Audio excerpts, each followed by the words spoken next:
17వ అధ్యాయము 20వ వచనం నుండి 24వ వచనం వరకు చదువుకుందాం.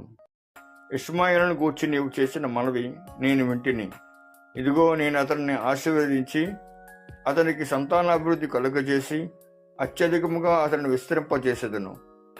అతడు 12 మంది రాజులను కనును. అతని గొప్ప జనముగా చేసేదను. అయితే వచ్చే సంవత్సరము ఈ కాలమందు సారా నీకు కనబోవు ఇస్సాకుతో నా నిబంధనను స్థిరపరచెదనని చెప్పాను. దేవుడు అబ్రాహాముతో మాట్లాడటం చాలించిన తరువాత అతని యొద్ద నుండి పరమునకు వెళ్ళాను. అప్పుడు అబ్రాహాము తన కుమారుడైన ఇష్మాయేలును, తన ఇంట పుట్టిన వారినందరినీ, తన వెండితో కొనబడిన వారినందరినీ, అబ్రాహాము ఇంటి మనుషుల్లో ప్రతి వారిని పట్టుకొని దేవుడు తనతో చెప్పిన ప్రకారము ఆ దినమందే వారి వారి గోప్యాంగ చర్మమున సున్నతి చేశాను. అబ్రాహాము గోప్యాంగ చర్మము సున్నతి చేయబడినప్పుడు అతడు 99 ఏండ్ల వాడు. వాక్యం ప్రభు ఆశీర్వదించును గాక.